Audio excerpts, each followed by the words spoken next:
Good morning student. आज हम लोग चैप्टर 2 के अंतर्गत संचार माध्यम अर्थात कम्युनिकेशन में पढ़ेंगे। संचार के माध्यम अर्थात कम्युनिकेशन मीडिया का मतलब क्या होता है। प्रेषक द्वारा भेजे गए संदेश संचार माध्यम की सहायता से ग्राही तक पहुंचते हैं।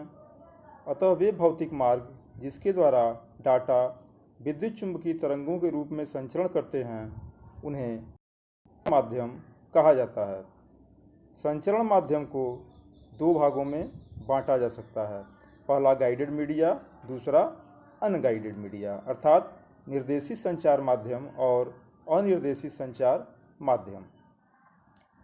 गाइडेड मीडिया जो होता है वह जो है डाटा संचरण, इसमें गाइडेड मीडिया में डाटा का जो संचरण होता है वो तारों के द्वारा होता है। अर्थात निर्देशित संचार माध्यम को बाध्य संचरण माध्यम भी कहा जाता है, जबकि अनिर्देशित संचार माध्यम में डाटा का संचरण किसी भौतिक माध्यम द्वारा नहीं होता बल्कि डाटा का संचरण तरंगों के माध्यम द्वारा होता है। गाइडेड मीडिया को चार भागों में बांटा जा सकता है। पहला ओपन वायर अर्थात खुले तार, दूसरा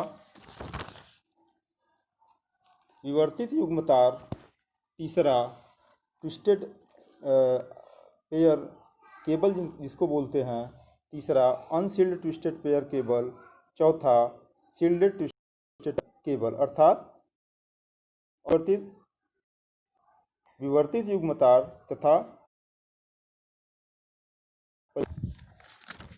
खुले तार पारंपरिक रूप से उसी प्रकार उपयोग में लाए जाते हैं जिस प्रकार विद्युत तार खंभों पर लगे होते हैं। इस प्रकार के तारों में ध्वनि, विद्युत चुंबकीय व्यतिकरण से बचाव की कोई भी सुविधा या सुरक्षा व्यवस्था नहीं, जबकि जो ट्विस्टेड पेयर केबल होते हैं, ट्विस्टेड पेयर केबल में किया जाता है। इन तारों पर विद्युत की आवरण चढ़ी होती है तथा यह दोनों तार आपस में एक दूसरे के ऊपर लिपटे हुए होते हैं। विवर्तित युग्म तार अर्थात अनसील्डेड ट्विस्टेड पेयर केबल, इसमें ध्वनि के प्रभाव को कम करने के लिए इस युग्म तारों पर एक विशेष प्लास्टिक कोटेड कवच पहना दिया जाता है। शील्डेड ट्विस्टेड पेयर केबल, इसमें ध्वनि के प्रभाव को कम करने के लिए इन युग्म तारों पर इंसुलेटर की परत चढ़ा दी जाती है। कोएक्सियल केबल नहीं होते हैं किंतु इसकी संरचना विवर्तित युग्म तार से भिन्न होती है। ऑप्टिकल फाइबर क्या होता है? प्रकाशिक तंतु डाटा संचरण का आधुनिक माध्यम है।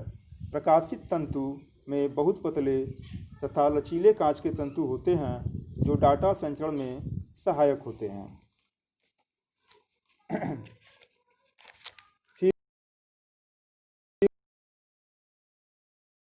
मीडिया बेतार माध्यम द्वारा डाटा संचरण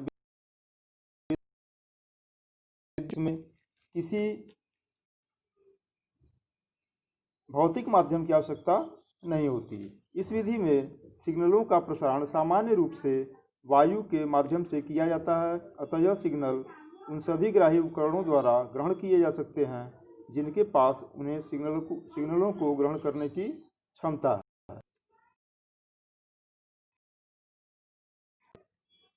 संचार माध्यमों को अर्थात बेतार संचार माध्यम को तीन भागों में वर्गीकृत किया जा सकता है। पहला रेडियो तरंगे, माइक्रोवेव तरंगे और तीसरा इंफ्रारेड तरंगे। रेडियो तरंगे विद्युत चुंबकीय तरंगे जिनकी आवृत्ति 3 किलोहर्ट्ज से 1 गीगाहर्ट्ज के बीच होती है उन्हें रेडियो तरंगे कहते हैं। रेडियो तरंगों द्वारा डाटा का संचार किया जाता है। के स्तर की तरंगे ऊष्मा द्वारा उत्सर्जित करता है। एंटीना द्वारा उत्सर्जित रेडियो तरंगे चारों दिशाओं में फैल जाती हैं जो किसी दूसरे एंटीना द्वारा ग्रहण कर ली जाती है। अतः रेडियो तरंगे उत्पन्न करने तथा इन तरंगों को ग्रहण करने वाले एंटीना का एक सीधी पंक्ति में होना आवश्यक नहीं है। अगर हमें उदाहरण अगर देनी हो रेडियो तरंगों की, तो जैसे लघु तरंग रेडियो, अति उच्च आवृत्ति या महत्तम उच्च आवृत्ति वाली तरंगे, माइक्रोवेव तरंगे, विद्युत चुंबकीय तरंगे जिनकी आवृत्ति 1 से 300 गीगाहर्ट्ज के बीच होती है कहते हैं। माइक्रोवेव तरंगे केवल एक ही दिशा में फैलती हैं तथा वे एक बिंदु पर केंद्रित हो जाती हैं। अतः माइक्रोवेव तरंगों द्वारा होने वाले संचरण में माइक्रोवेव तरंगे उत्पन्न करने तथा माइक्रोवेव तरंगों को ग्रहण करने वाले एंटीना का सीधे आमने सामने होना आवश्यक है। तीसरा है इंफ्रारेड तरंगे। इंफ्रारेड तरंगे वो तरंगे हैं जैसे जिनकी आवृत्ति 300 गीगाहर्ट्ज से 400 GHz के बीच होती है, उन्हें इंफ्रारेड तरंगे कहते हैं। इनका उपयोग छोटी दूरी के डाटा संचरण के लिए किया जाता है। इन तरंगों की आवृत्ति बहुत अधिक होती है, अतः यह दीवारों को नहीं भेद पाती हैं। इसलिए इन तरंगों का उपयोग एक कमरे के अंदर किया जाता है, जिससे दूसरे कमरे में इनका कोई प्रभाव न पड़े। इन तरंगों का उपयोग बाहर नहीं किया जा सकता, क्योंकि सूर्य की किरणें भी इंफ्रारेड तरंगे उत्पन्न हो जाता है। लोग बतौर कीबोर्ड तथा माउस द्वारा डाटा को कंप्यूटर में भेजने, फिर इस चैप्टर के अंतर्गत जो नेक्स्ट क्वेश्चन बनता है वह है डाटा ट्रांसमिशन मोड, अर्थात संचार की अवस्थाएं। संचार की कौन कौन सी अवस्थाएं हैं? तो यहाँ पे संचार की बहुत सारी अवस्थाएं हैं।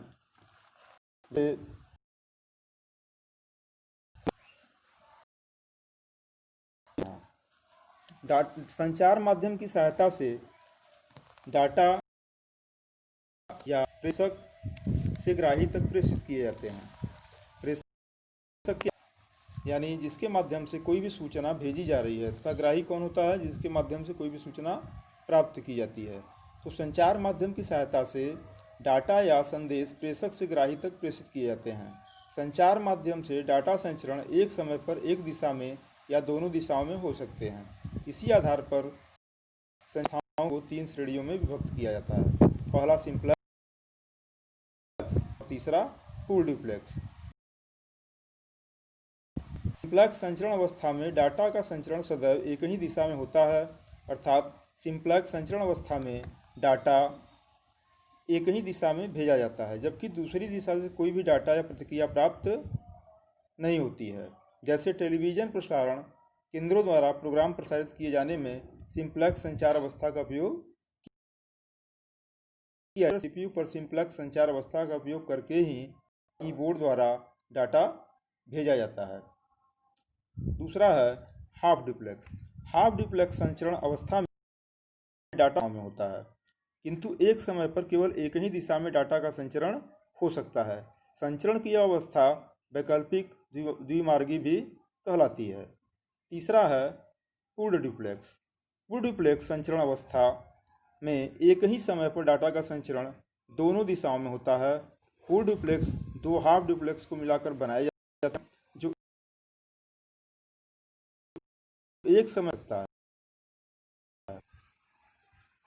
सूचनाओं को एक ही समय पर दोनों दिशाओं में भेजा जा सकता है। टेलीफोन तथा मोबाइल इस प्रकार की संचरण अवस्था के मुख्य व्यक्ति एक साथ बोल तथा सुन सकते हैं। इसके अतिरिक्त एटीएम पूर्ण डुप्लेक्स संचरण अवस्था का प्रमुख उदाहरण है।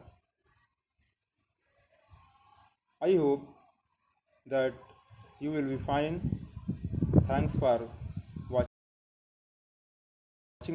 My channel.